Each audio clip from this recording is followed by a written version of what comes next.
Good morning and welcome to Where Do We Go From Here? The first panel is part of today's symposium on the press, the presidency, and trust, sponsored by the Institute of Politics and Public Service, aka GU Politics, and the White House Correspondents Association. And a special welcome to the recently announced 2021 WHCA scholarship winners who are joining us virtually from across the country today. My name is Julia Hartnett, and I am a senior in the college studying government and English with a minor in Spanish. I've had the incredible luck to have worked closely with GU Politics during the past year, serving on 2 student strategy teams, interacting with our wonderful fellows, and getting the chance to engage with the fantastic student community. I'm so grateful for the work of the GU Politics staff, and I can seriously think of no better program to help me wrap up my senior year. It's my honor to introduce today's panel. Ari Fleischer was the first White House press secretary during the George W. Bush administration, serving until 2003. He is now president of Fleischer Communications, a consulting firm, and a Fox News contributor. Robert Gibbs was the first White House press secretary during the administration of President Barack Obama. He is senior counsel at Bully Pulpit Interactive and an NBC and MSNBC contributor. Aisha Rasco is a White House correspondent for NPR. She previously covered the White House for Reuters. She is currently covering her 3rd presidential administration.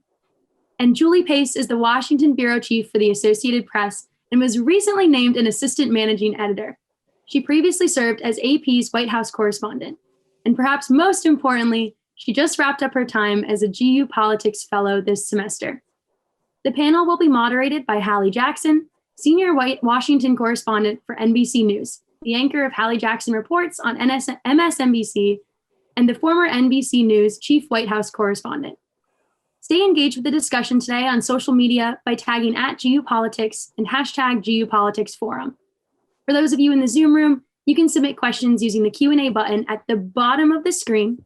Please make sure to include your name and affiliation. Hallie, over to you. Thank you so much, Julia. Excellent introduction. I appreciate that. And I'm so grateful to our fellow panelists for being here today and to all of you for joining us for this discussion. As you all know, this is the 2nd year now that we have not had a White House Correspondents Association dinner, a big event, typically every April. It's actually usually my birthday weekend here in Washington, so I know it well. But obviously, COVID restrictions have put the kibosh on that.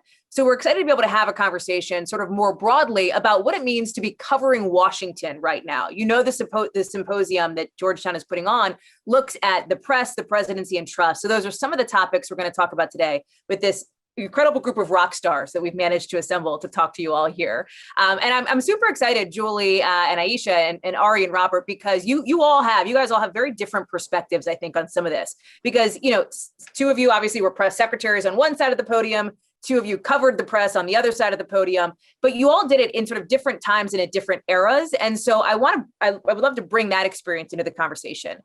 Because I am, it's built into my DNA to never bury the lead and to start with the news of the day. One of the topics that we wanted to talk about today relates broadly to social media. I would be remiss not to mention the news that everyone's talking about this morning, which is the former president who is back, who has continued to be banned on Facebook, at least for the next 6 months, at least for now.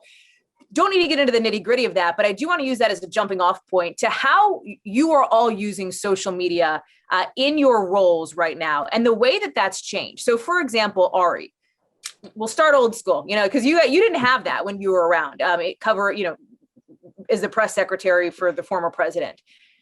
Talk about how you see that through line from sort of where you were in the early 2000s to where we are now, because I think more than perhaps anybody else or more than most, you've seen what a difference it has made as it relates to your job and the job that we all do. Sure. And thanks, Hallie. Thank you for moderating this. Thanks to all of you. Thanks to Georgetown for sponsoring this. And you have no idea how happy it makes me to be around reporters where I don't have to answer for anything because I'm not responsible for anything. So thank you for that. My gosh, have things changed. When I was there in the early Bush years, which weren't that long ago, there was no social media. It was still doing 90 miles an hour in a 30 mile an hour zone and hoping you never got caught. What's happened now is you have to do 120 miles an hour in a 30 mile an hour zone. And everybody is looking in everybody's car doing 120 miles an hour to see what you're tweeting about. It was a different world, even though it's still a fast-paced, dynamic world. It always is at the White House. But I used to say that I liked being at that podium where I knew it was going to be on the front page before the front page was even printed. But that allowed for time for the front page to be printed.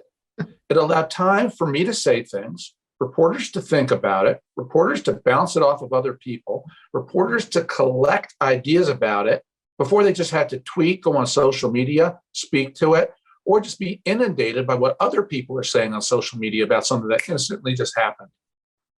It was still a more reflective era and a slower era. And in that sense, it made for a better, more accurate news era. I think social media has changed reporters far more than it's changed the White House. At the White House, you can use social media to go around the press to get your message out, but you still have to make sure you get your facts right and say the truth. And that's a time-consuming endeavor that you cannot let social media force your hand about. It has forced the hand of the media. The media has sped up. They're under intense pressure from competitors who get things out, get things first, do it on social media. And it's made reporters have a much harder job. And it's led to a lot less accuracy in the media. So you think it's changed things for the worse, Ari, for reporters, I mean? Yeah, I think it's changed things for the worse for reporters, but I'll tell you how I don't complain about it because you can never complain about technology. You just have to get used to whatever the era is you're living in. Well, Robert, I was going to go to you, but Julie, let me have you jump in here because, bad rules of combat, I guess, when you're cited, you get a chance to defend yourself. I wonder, Julie and Aisha, what do you make of that? And how do you, in both of your roles, see social media as a tool for good, if you will? Well, look, I don't totally disagree with Ari. I mean, it has completely changed reporting. When I started at the White House, which was at the beginning of the Obama administration, Twitter existed, but it was still a bit in its infancy. I mean, I remember, and it's kind of hilarious to think about this now, and Robert will remember this, the Obama White House at the start only sporadically used Twitter to actually announce something, to like make news on Twitter. And I remember the first couple of times that they did that, I would run back from my booth at the White House to the press office to get them to confirm that, yes, the tweet was real and we could file off of it, which is so funny thinking about the Trump era when we were getting so much news via Twitter and we certainly didn't go and like double check to make sure it was right. Just took the president's word on Twitter as, the word. But it has definitely, I think the biggest change for reporters is that it has created this space for kind of Insta analysis. And this is where I agree with Ari that I think that it has, that Insta analysis can often be wrong or not fully formed. And what I think it really does is it forms this groupthink because you are sort of watching how other people, how your competitors are viewing an event in real time. And you have to take that into account because you kind of can see, they're going to take, I watched the New York Times is going to take their story probably in this direction. The Post is going to take the story in this direction. CNN is really interested in this angle of it. And I know that my bosses are seeing that too. And they'll come to me and say, hey, well, what do you think about that? And it becomes a little bit of a vicious cycle where we're all sort of like talking about the event before we've even written or produced our stories about it.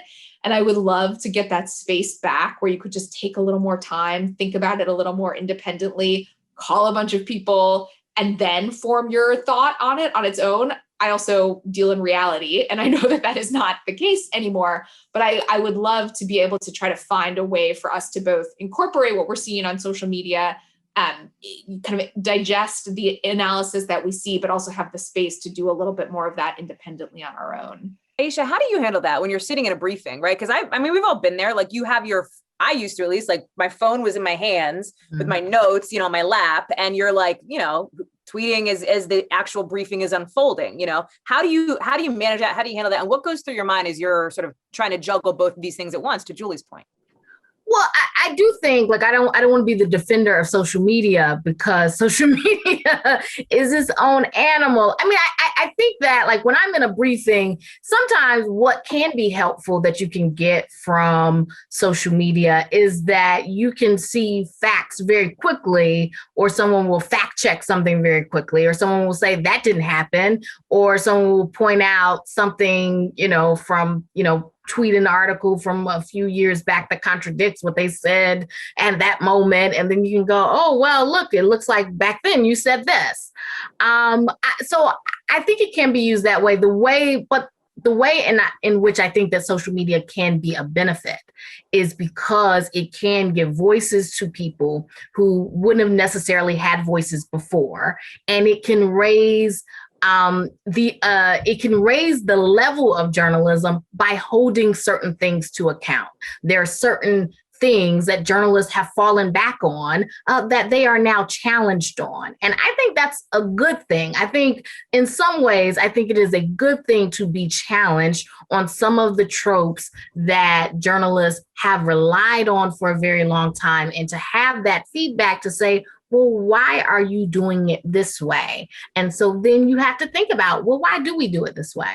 Can you give an example? Like, is there something that comes to mind specifically? Well, I mean, when you look at Black Lives Matter, when you look at, the way that the press has dealt with the police and police statements, there has been pushback, right? Like, why does the press go automatically, the police say this, therefore it must be true? When there are all these instances where we have seen, even in the George Floyd case, where the first report that the police put out is not necessarily accurate.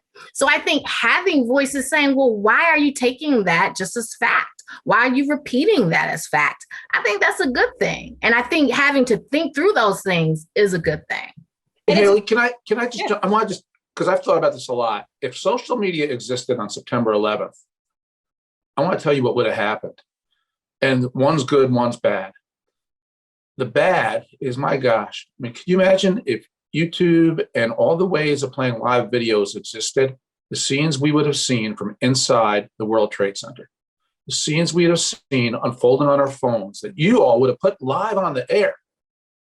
You would not have blipped it out. You would have taken it. It's too dramatic.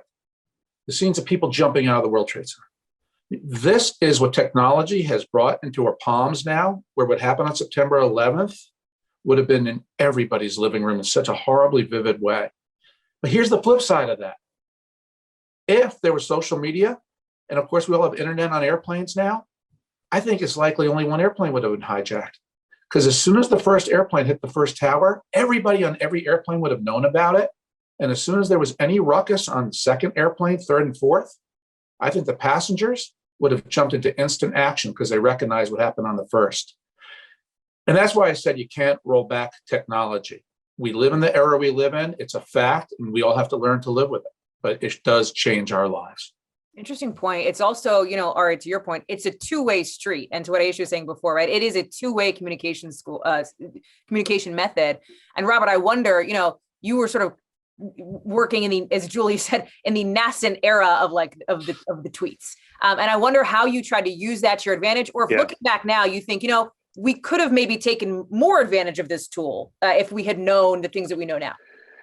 Well, and I think it's a great question and a great place to start, because I think, as Julie said, in sort of the time period that I was there, it sort of straddled the nascent and the sort of the beginning and how it became bigger. I actually, we were doing an event in, I think, the briefing room with the president answering questions.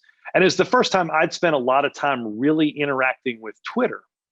And I'm sitting on the side there, and I'm watching and listening to President Obama answer questions. And I'm following the reporters sitting just 10 feet away, commenting on the answers. And I thought it was the most amazing invention in the world, because I thought to myself, my afternoon's going to be a lot less cluttered, because here are 5 people they got the answer. I don't need to talk to them. Here's 5 people that have no clue what the answer was, and I need to go spend time with them. To me, it was like this bubble box. I knew every reporter's thoughts on what they were hearing, right? That's that instant analysis part. So I thought it was great. Went to the tech guys and said, hey, I want to get on this thing, Twitter, right? And I became the first @PressSec. To Julie's point, I remember, I won't name names, but the first few times that I put out announcements on sort of like, hey, the president's going to visit so-and-so on Wednesday, I literally had people would email me and say, are you also going to put out a paper advisory for this? And I would say, we are, and you should also join Twitter, right? So like you've got to, this is to Ari's point. Mark Knoller. Yeah, not Mark, but a coworker of Mark's. That's as close as I'm going to get. And so, that idea of you can't stop this idea of technology. I do think what it has done is I think it has erased this idea, and I hope it's even a term that ultimately gets erased. There is no such thing as a news cycle anymore. And so Ari will remember this. This is back in even the dark ages, right?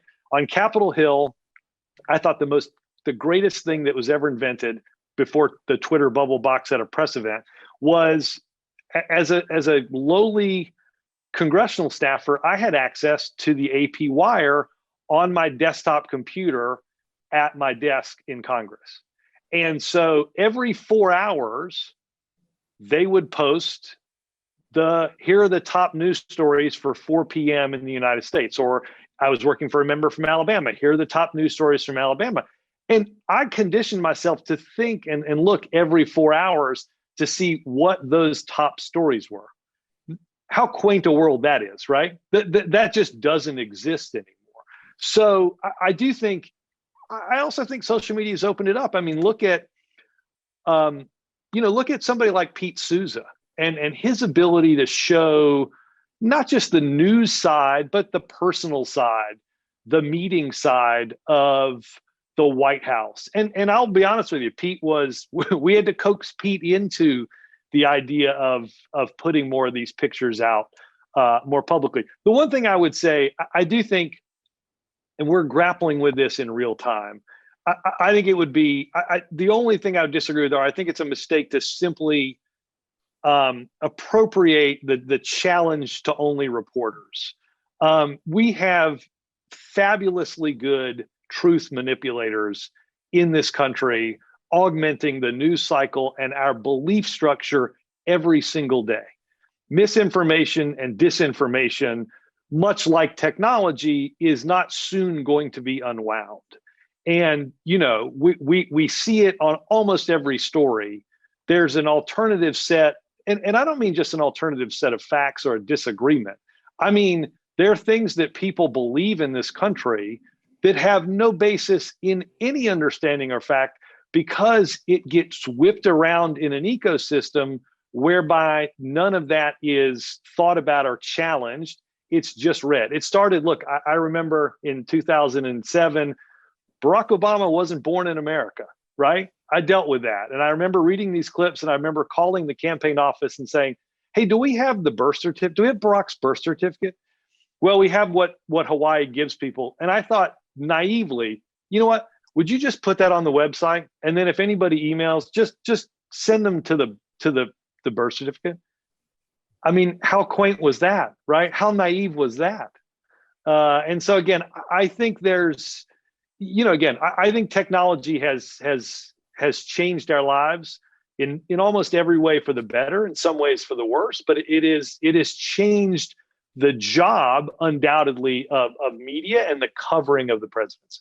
And I do think, I think this is a really important point, because I think when you talk about trust, I think figuring out how you try to show people what trusted sources of information are is like something we are really grappling with, both as a media industry, but also from a political and communication standpoint as well, because one of the downfalls of social media is that other than maybe a blue check mark on a Twitter account, there's really, in a lot of cases, not a way for people to distinguish between what is real factual information and what is disinformation. And you can often see the way that disinformation is just spread so rapidly. And once it's out there, there's no way to pull it back. We at the AP, Aisha at NPR, we can do all the fact checks we want. We can do all of the explainers, all of the accountability journalism we want. But once that piece of misinformation is out there, it's really hard to rein it in. And I think about this, from the responsibility that we have as the media too. I feel very strongly that when we put out a news alert or any story, but particularly those kind of, quick news alerts, they have to have the right context in there. Because if we leave that out on our first take at it, that's the piece of information that is taking off. If we go back in and we add 20 minutes later important context, or we say, this is what the president said, this is actually the facts, we can't separate them. We have to have them in real time, because again, the first piece of information you put out there, you kind of lose control of it when it's out in the ether there. And journalism is a human enterprise. We are always going to have errors. We are always going to have mistakes. But I think our responsibility to make sure that our first crack at a story on social media is accurate is more important than ever right now. And it speaks to the importance of like what's in the headline, right? Or what's in, for my business, for the broadcast side, what's in the tease or what's in the headlines of the show open, right? And it's hard to do because it takes up words and time. And if you're trying to add in context, that's often the thing that tends to go first. I want to continue on this thread, but I do want to do a quick PSA and Julia mentioned this at the top. You guys can submit questions. So folks that are watching, any of you who would like to, and you want to ask our amazing group of panelists here something that you're interested in, please go down to the Q&A little button and just submit your question. We're actually going to get to you in the next little bit here. And you'll get an opportunity to ask, Ari or Robert or Aisha or Julie, your question live here in our panel, which will be really cool. When you talk about this issue of sort of misinformation and disinformation, and Ari, you might be a good person to talk to you about this. And Aisha, I want to get your thoughts as well. One of the things that I think that speaks to more broadly, and I don't want to get too philosophical, is in many ways what is an inherent combativeness between the person who is standing at the podium and the person and the people who are sitting in those chairs.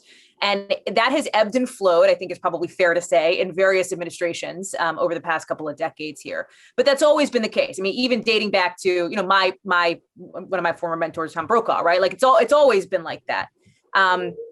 And I wonder where that line is, because we all have different opinions on it. And Ari, I know you've talked about this, the difference between activism and journalism and the perception from the press secretary side of what is activism and what is journalism, and the perception from the press side of what is combating misinformation with facts and what is going and crossing that line. So I wonder if we can talk about that line a little bit and how each of us navigates that. And Ari, let me start with you. Yeah, and it's a fascinating question to me. And frankly, the relationship standing at that podium and dealing with reporters, to me, I thought was always charming. I loved that combat. I absolutely found on behalf of the president, on behalf of ideas that I believed in. And I also tremendously respected reporters' rights under the First Amendment to the Constitution to ask whatever the hell they wanted to ask, because that's how you hold people accountable. And I always accepted that as part of the bargain. If I'm going to be the spokesman for the White House, I'm going to be the spokesman for the United States government, in essence, my feet should be held to the fire. I should be held accountable. The president I work for should be held accountable. And so I always loved and respected that. There were clashes, there were differences, but to me, it was always rooted in something honorable. And I hope I've kept that spirit today as I do what I do with the media today. I think it's changed. I think it changed tremendously under President Trump. I don't know who's the chicken and who's the egg. President Trump was tremendously hostile to the press. The press was tremendously hostile to President Trump. It was unseemly all too often. But when I was there, frankly, there was only one reporter who engaged in what I would call activism. And that was the legendary, famous Helen Thomas, who was a UPI correspondent, one of the first women correspondents. And when I was there, she was no longer with UPI. She was no longer a straight reporter. She was a columnist for Hearst newspapers. And man, did she give me her opinion. She would tell me how Hezbollah was a bunch of freedom fighters. And I loved it when Helen would give her opinion, because it always made George Bush look moderate. So I would let her talk. I honored her. Let her keep going. I figured most people watching on TV disagreed with Helen and believed what George Bush was saying. But she was it. She really was the only one in my era who crossed into activism. I think most reporters back in that age were liberal, and the shows they broadcast for were liberal. But there was still a code of behavior where they wanted to be as neutral as they could within the media environment they operated in. So it was a different world.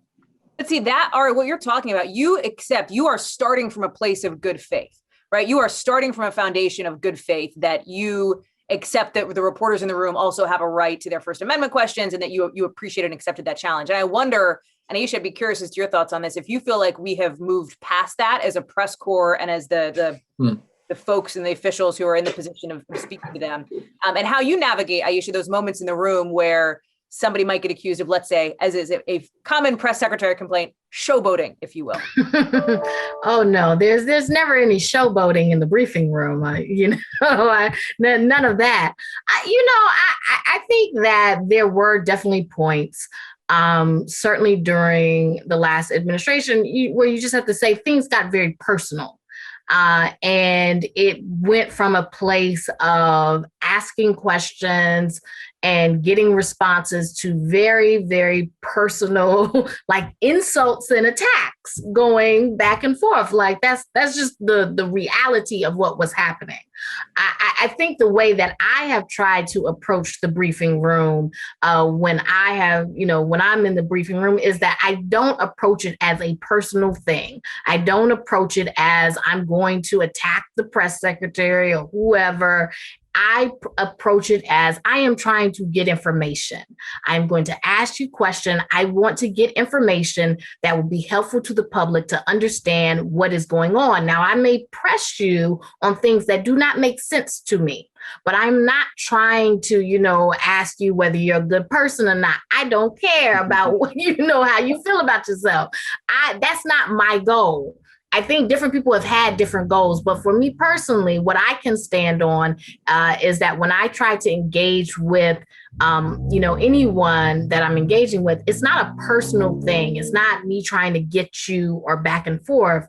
It is me trying to get information. That's what I try to do. I do think, the briefings in the Trump era took on sort of this whole other dimension, right? That got away from what I think Aisha is talking about here, which is like, what is the purpose of the briefing, right? The purpose of the briefing is supposed to be for the press corps to be able to ask questions on behalf of the public of the people who the president has hired to explain his policies, to explain his actions. And I know that might sound kind of naive, but I actually think that that is the basic purpose of it. And the more you stray from that on both sides, I think the more difficult the relationship gets. As reporters, we always go into the room. I would never have expected Ari or Robert to get up at that podium and say something that was not in the interest of their boss, right? That is their job, to promote, to defend, to put the best light on what their boss is doing. But I also always went into the room expecting that they would not lie to me about it, out and out lie. They might spin, they might shade, they might cherry pick, but they're not going to lie. And that's because I think that they believe that their job was ultimately to try to inform the public. When you get away from that, though, you're going to expect that the press is going to really try to hold their ground, because we have to hold you accountable if you're going to do anything other than provide information to the public. And maybe Ari and Robert would have a comment on this. I always felt like the briefings were a place where White Houses could be pressed and they could hone their message, like that they could hone how they would answer and respond to tough questions about how they were operating. That's the way, the benefit for the press is that we're trying to get information and to know exactly where the White House stands. But I also thought there was a benefit to a White House being able to hone their message. I think it did stray from that, but I don't know if Ari and Robert agree with that. Well, no, I think go ahead, Robert. No, I would just add, I think what Ari said in the beginning, which is you have to love the combat, but you also have to understand the real role that this, and I don't want to get overly romantic about it, but the role that this has to play in a democracy, right? Which is that you have a government that is there through the consent of the people that sent the government there, right? And the consent of the people that sent the opposition party there, and that you have, through the press, the right and the responsibility to question what they do. And even if Julie or somebody, and they didn't, but if they came in that room thinking that this wasn't on the level or wasn't altogether truthful and wanted to press us on that, that's fine. I think that what Ari mentioned has to be the deal if you do this. If you don't think that, you shouldn't be in that role in any way, shape, or form, right? Because you fundamentally don't believe there's that. I'll also say this too, and the role of press secretary is not simply advocate for the president. That's certainly probably the main role, the one you see the most prominently. What you probably don't see, and Ari and I might not have been the first ones to go out and say this, but we're also advocates for the press inside the rest of that building. There are meetings where I had to argue, guys, this can't be a closed event. We can't just put out a Pete picture. This is a press event. This isn't just, and you've got to go argue. Or inside meetings, you might say, are you kidding me? If you do that, the press is going to kill us. We can't do that. Absolutely. I mean, absolutely. You influence policy when you look at things through the eyes of how's the outside world going to take this? And I just should note too, internationally, we saw that. I will say in the Trump administration, there was an instance where the at time, I believe she was the communications director, advocated for the press in the DMZ. I think Julie and Aisha, you probably remember that too. And on that world stage, in that particular instance, really fought to make sure the press was represented. Robert. And so you have to be an advocate for the press in order to be an effective press secretary, right? And then lastly, you're a spokesperson for the country, as Ari said. Yeah. I mean, and that's Americans, not Democratic Americans or Republican Americans. I mean, Julie will remember this, that I mean, at the very last 2 weeks of my tenure as White House press secretary was the events in Egypt around the demonstrations in Tahrir Square.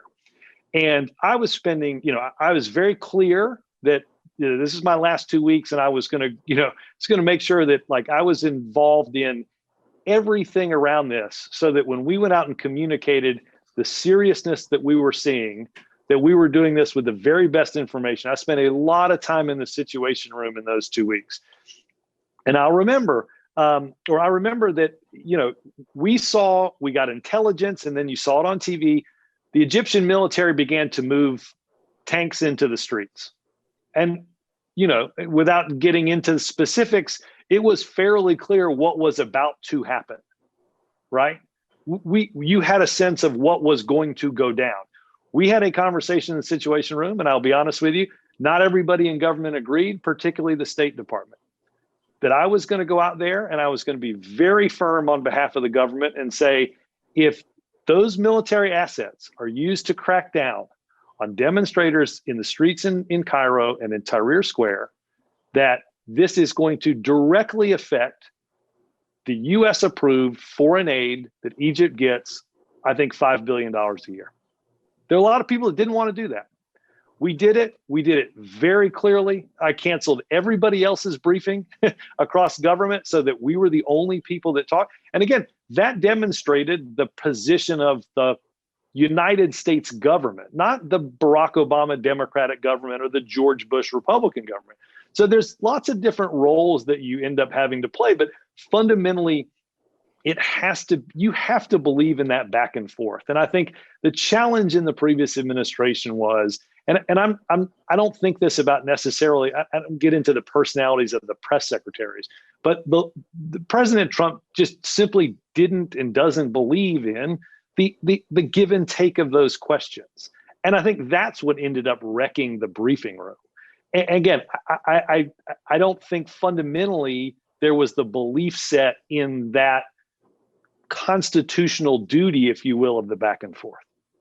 The flip side of combativeness, of course, which is, as we've noted, sort of inherent in some ways, is the trust piece of it, right? And how you build that trust, not just with, for your parts, Robert and Ari, with Americans, right, broadly, with the press corps, and with individual reporters, but how you do it, Julie and Aisha, with the people that you are covering as well. And so I wonder if you can speak to the ways that you have built trust.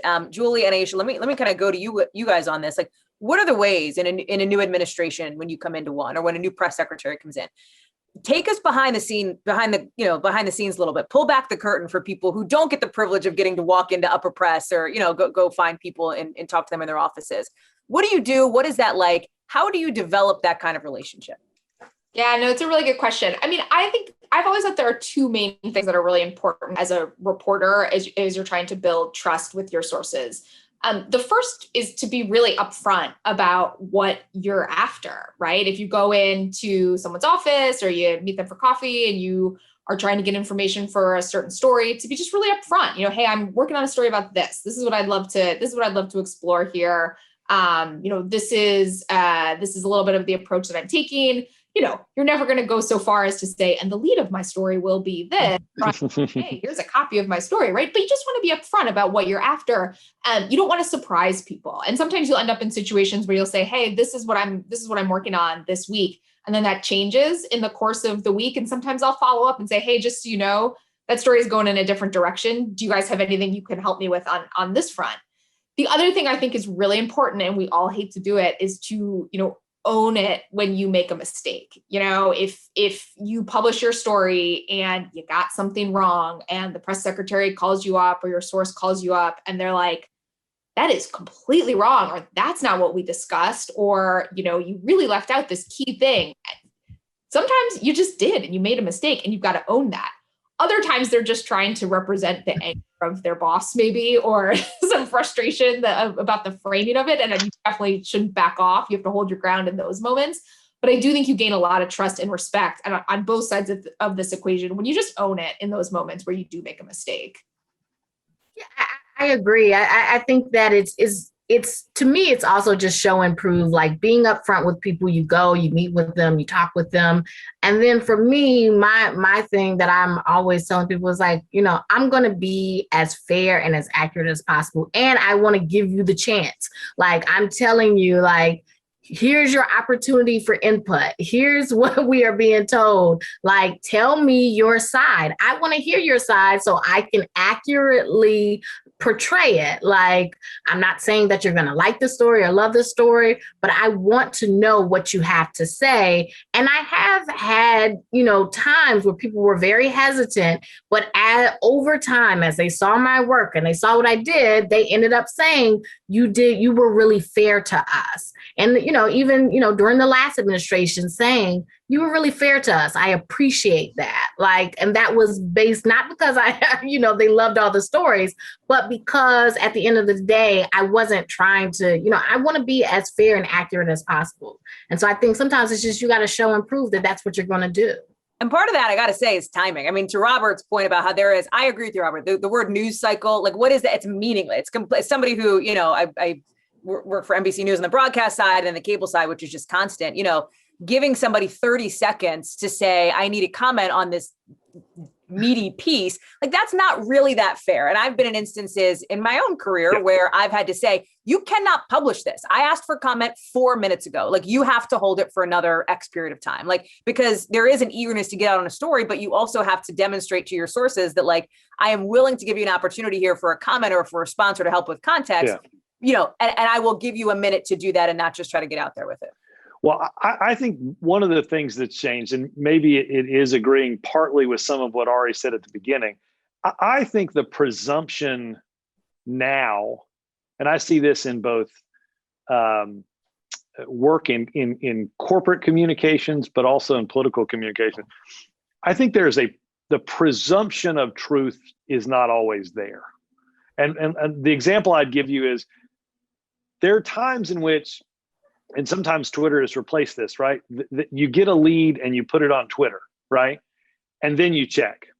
I've found a disconcerting change in the belief set of somebody calling up and saying, hey, I've heard this and I'm going with this story. Now, I certainly remember, and I think Ari probably remembers, a lot of times in which you'd say, whether it was on the phone, you'd say, hey, come up to the office or something like that. And you would say, hey, I wouldn't go with this. I can't get into this. I can maybe get into this in 12 hours or 24 hours or 48 hours, but I'm just steering you away from going with this. And I think that presumption is in many ways disappeared. I think the presumption is, hey, I've heard this, I've got this, and I'm going with this. And again, I'm not suggesting this is just the White House. I think I've seen this in corporate America a ton. And it used to be that somebody in that chair that Ari and I sat in had the ability to say, and to be trusted to say, don't go there.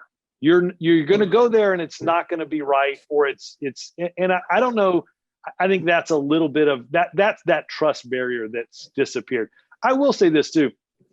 Every White House, whether there are moments, and there's probably moments every week when Ari and I were there, where we hated the briefing room, right? We hated what was going on there. But I will tell you this, whether it's any given week or at some point in that year, a press secretary and a White House needs that briefing room to function like it needs to, so that you in the White House can convey important information directly to reporters and to the American people. And I think one of the challenges that the Trump administration found was, if you don't take that room seriously, and then you have a global pandemic in which you need to spend time relaying important information that will both protect your public health as well as your political health. And if you've broken that, it's not there.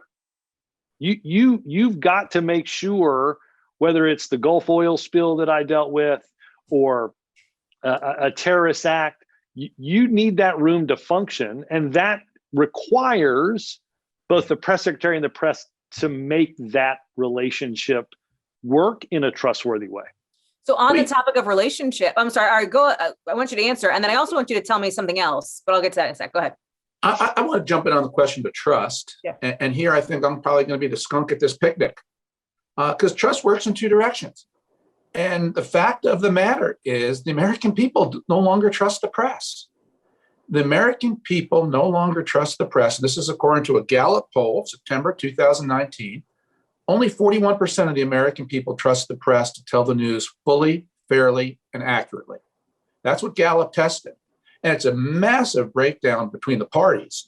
While 69% of Democrats trust the press to tell the news fully, fairly, and accurately, 36% of independents do, and only 15% of Republicans do. Now, here's another one. This was a Pew poll that came out last year. The only group in America that thinks that the press, quote, understands people like me are college-educated Democrats.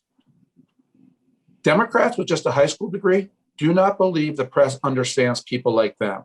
Republicans with or without high school or college degrees don't think the press understands them. Independents of all stripes don't think the press understands them. So I think what's happened to journalism, when you look at who goes into journalism and the views of most journalists, you essentially have a bubble of college-educated Democrats, or college-educated people who mostly vote Democratic, writing and airing stories for viewers and readers who are college-educated Democrats. This has become the bubble why so many Americans have stopped trusting the press. I mean, in the late 1970s, 72% of people told Gallup that they trusted the press to tell the news fully, fairly, and accurately.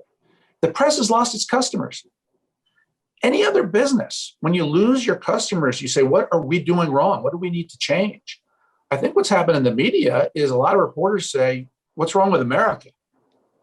Why won't those Americans Let me defend change? the press. Let me defend the press for a moment. Because I would say that there are a lot of news organizations that I think are really, I can only speak for my own, but I think there are some who are really grappling with this. I mean, I don't like when I hear those numbers. I think that the media plays this really critical role in American democracy. And so I think that, we need to take a critical look at why so many Americans don't trust the media.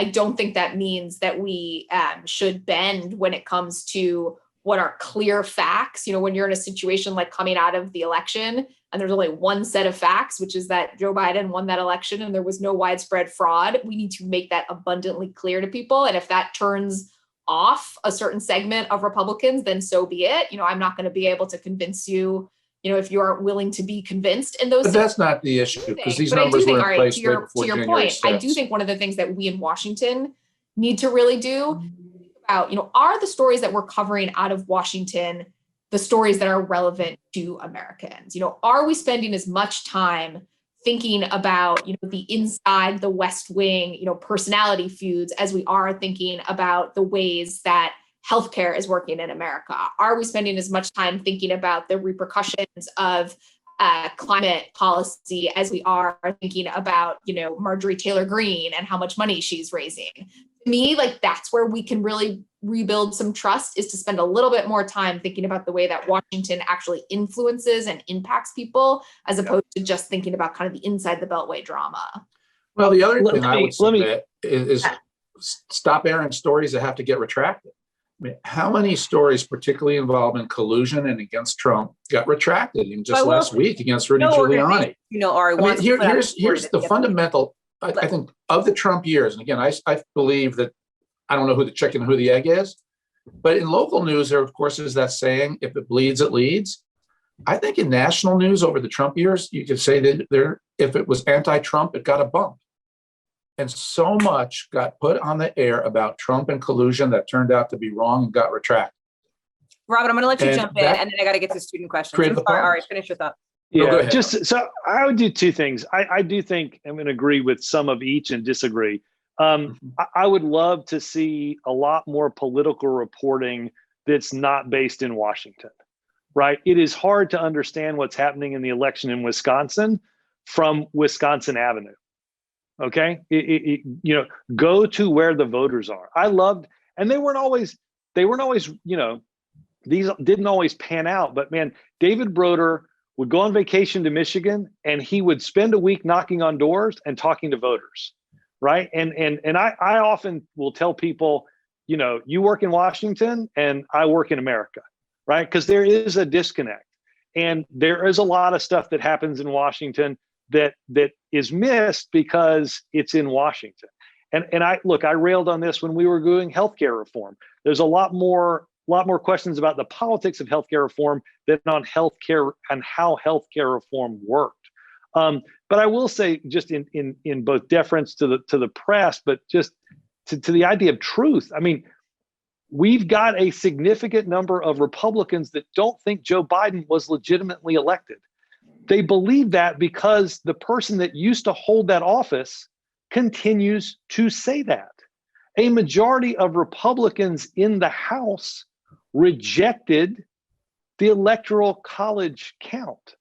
So you can't put on the press the idea of you can't just put on the press whether the press is trusted if an entire side is being told that an election was stolen when no one came up with any appreciable proof that that was the case. I know that's not the cause of those numbers, but to be clear, there's a huge number of Republicans. Numbers. But how does that get solved, Ari, when one side is told an election was stolen? I mean, what was the number this week? 70% of Republicans don't believe Joe Biden was legitimately elected. It shouldn't be 4 or 7 that don't think he was legitimately elected. Myself in 2001, some 40% of Democrats thought George Bush was not the legitimate president, even though Al Gore did not contest it. So the basis of the parties. But in fairness, Trump said what he said. I grant you that. And I said on the Saturday that the election was projected to declare Joe Biden the winner, I congratulated Joe Biden that day and said, I'm an American before I'm a Republican. I congratulate the president-elect. I've always said that. I continue to say that. He won fair and square. But the numbers I'm citing about the press all predated Election Day 2000.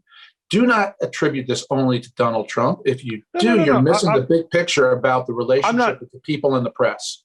I'm not attributing it only to Donald Trump, but I mean, the idea that the repair of those numbers can happen when there's a dialogue that's happening in a parallel truth universe, right? I mean, it would bend the laws of polling and physics to fix those numbers in an environment where the former president is out there talking about a lie every time there's a microphone put in front of him. You can't expect those numbers to improve when in reality, an entire operation was pushed to do something in an alternative way.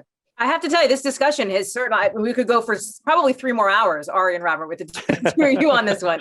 But I do want to, and I'm so appreciative for your thoughts here. And to Julie and Isha, we have students who also want to ask some questions and get your thoughts on this. So the conversation will continue. And I want to bring in one of those students. I believe Sarah is going to be asking her question live. Hi, Sarah.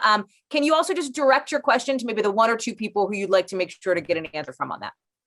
For sure. Yeah. Hi, everybody. And thank you so much for this. My question is probably more directed to the press in the room, so Aisha and Julie.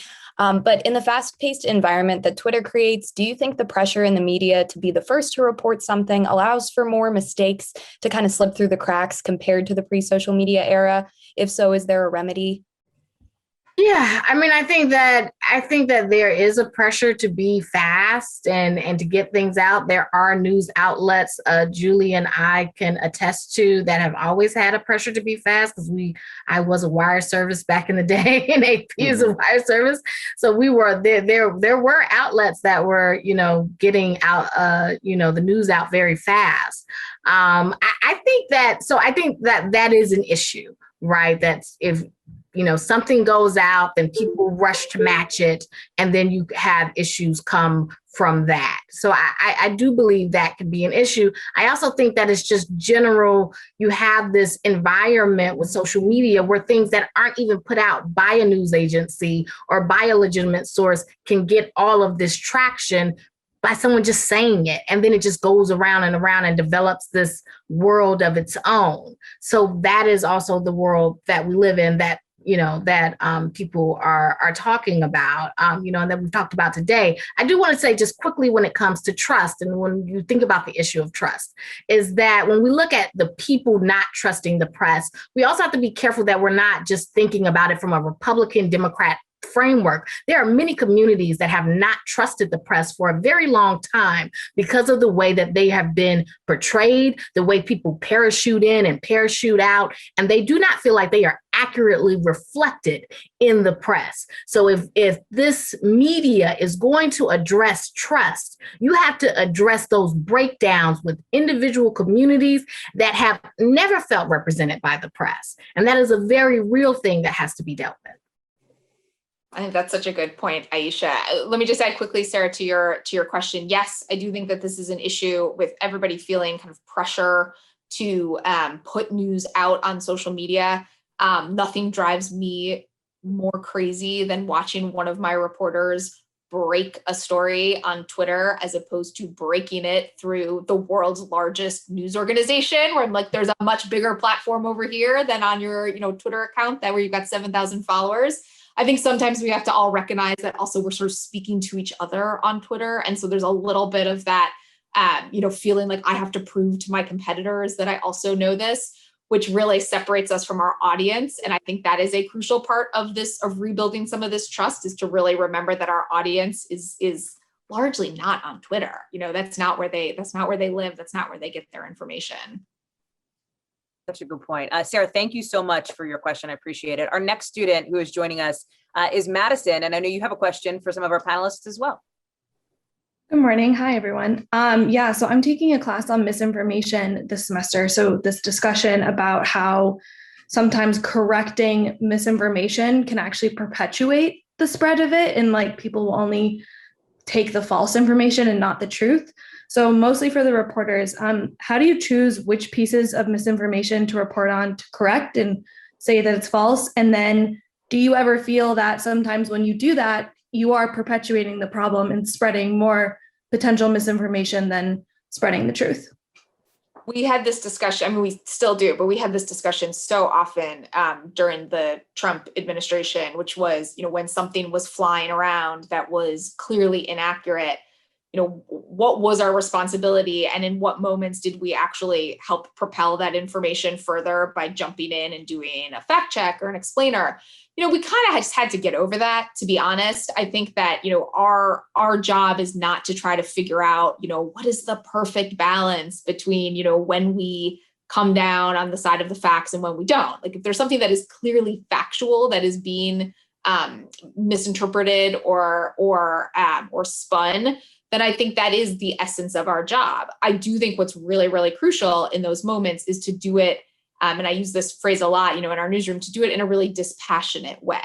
Our bias is toward the facts. It's not against the person who is saying them. It is not for or against a party that is pushing a set of information. It is on the side of the facts. And I think that, if we can remember that and be very clear with people, provide a lot of evidence to back up our work, to show exactly, why, not just why we believe that the facts are these facts, but that these are just the indisputable facts, then I think that, it's not going to convince everybody. I'm very clear-eyed about that, but I do think that we can gain a little bit of trust and help people see, where they can get responsible information from. Yeah, and I do believe in the truth sandwich. When you do have to report something that is not, someone said something that's not true, say the truth first, then say the inaccurate thing, then say the truth again to try to just, couch to make sure that the facts come first. So that's something that we did try to do. I like a good truth sandwich. Thank you so much for that, Madison. We have about 4 minutes left in this very lively discussion. And so, Tim, I know that you're one of the students who wanted to get a question in to some of our panelists as well. Hi, everyone. Good afternoon. The panels talked a lot about groupthink today. And on a related note, in well-educated, frequently liberal circles, we talk a lot about misinformation and disinformation as a major problem. But we can also fall into the trap sometimes of talking about these things as if they're someone else's problem, Trump supporters, conspiracy theorists, et cetera.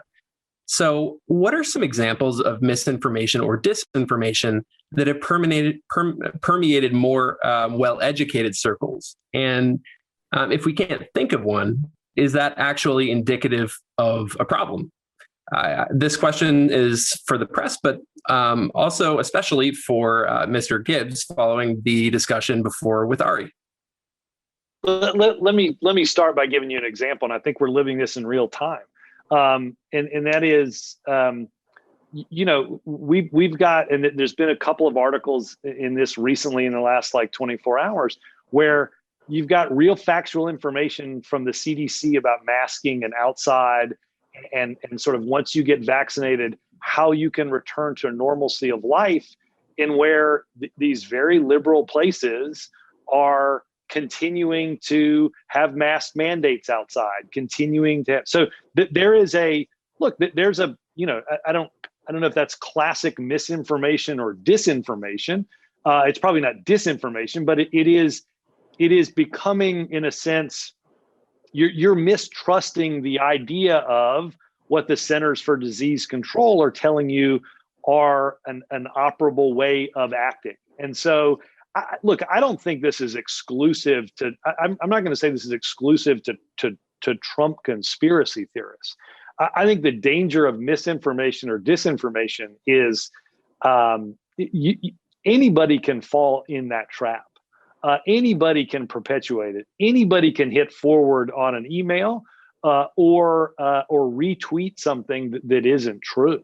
And I think it's going to be, the genie's a bit out of the bottle in some of this stuff, and it's going to be hard to put the genie back in. Our last question, and we'll leave it there, comes from somebody who you recognized from the start of our program as well, our introducer, Julia. Do you want to ask the final question of the afternoon here? Yeah, hello again. So to kind of remind us of the title of this panel, where do we go from here? My question is how, and particularly first to the reporters, and then Robert and Ari, if you have anything to weigh in, how do you interpret the role of the media in keeping this administration and particularly future administrations honest? Does that just include fact checking? Does that just include condemning misinformation, or does it go deeper than that?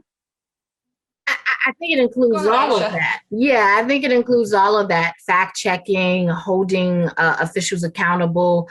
There are often times in this administration, and there will be times in future administrations, when asking tough questions is not going to be popular. And people will get upset and say, why are you asking this? Or view it as an attack on the administration, or not, being tough enough on the administration. Take your pick. But you have to just stand your ground and make sure that you are, rooted in the facts, trying to find out, trying to do your best, letting people know what you don't know, and being honest about what you do know, and not trying to act like you're all knowing or omniscient. We're none of that. But that we're out here doing the best we can to get people the information that they need about this administration and every administration. Yeah, and I think it's just really important to make clear that just because there's a different administration in town doesn't mean that we do our jobs any differently. We still hold them to the same to account. We still hold them to the same standards of truth and honesty and facts that we would, regardless of who's in the Oval Office. Quick final thoughts, Ari, and then Robert. Mine goes to those numbers I talked about before. I think the crisis is if journalism consists of mostly college-educated Democratic voters airing and reporting stories that appeal to college-educated Democratic voters, the press is going to be stuck in the hole it is. It's going to be out of touch with a massive swath of the American people. I think the remedy is journalism schools need to really do a much better job getting people who want to go into journalism who aren't cut from the same cloth as most journalists today. That means a lot more ideological conservatives, people who I think could be a good health check inside newsrooms to say, wait a minute, before we air that, let's think again. I don't think that matches. It may be groupthink, but I'm here to tell you there's another side to it. People who aren't Ivy League. I think journalism needs to change who journalists are because it hasn't worked. It hasn't worked for about 30 years. And it's been a steady decline as journalism gets more Ivy and more college educated and more Democrat oriented. And as technology made it so the New York Times readers now are 94% Democratic. Fox viewers are 91% Republican. These splits about who do you appeal to are really putting pressure on journalism for how do you be down the middle, how do you be fair, how do you be neutral, and stay in business. And it's pretty tough. I would just end a couple of thoughts. One, I do think there is a real danger of living in your own sort of filter bubble, right? I call it the sort of, when you order a book on Amazon, right, there's that thing at the bottom that says, if you liked this book, you'll like these books. And I think if our news is like that, then we're all going to find and self-identify with the news source we think is the relevant one. And I think that's always been a danger. I would say for the press and how they treat any administration, and I think Ari and I, while we might disagree on some things, would agree on this, which is every administration should be held to account. Every administration should be significantly questioned. Julie and Aisha should come in with a notebook full of questions for any press secretary or anybody brought into that briefing room. And they should be ready at a moment's notice if the president walks out to catch a ride in his limo or in his helicopter. And I think it's an important part of democracy. You'd actually be surprised at how important it is for the policy process. I bet Ari and I both remember or have said, I certainly remember saying it, you're about to go into the briefing room. I'm about to get asked about this policy challenge that was covered in the Washington Post or someplace else. And you go into this meeting and nobody's got an answer. And I remember saying to people, well, I'm briefing at 1:00. So either you guys figure out the policy before I go out at 1:00, or tune in at 1:00 and I'm going to solve your policy problem. You'd be surprised at how quickly the policy process gets to working when the White House press secretary says he's going to go out there and fix the policy of healthcare. So it's really important. And I hope it continues in a robust way. I hope there's that combat that Ari talked about. And I hope that the people that stand both behind that podium and in the rows of that briefing room continue to believe in the honest give and take of a representative democracy and a free and fair press, because that's what is the backbone and the foundation of the great representative democracy that we all celebrate.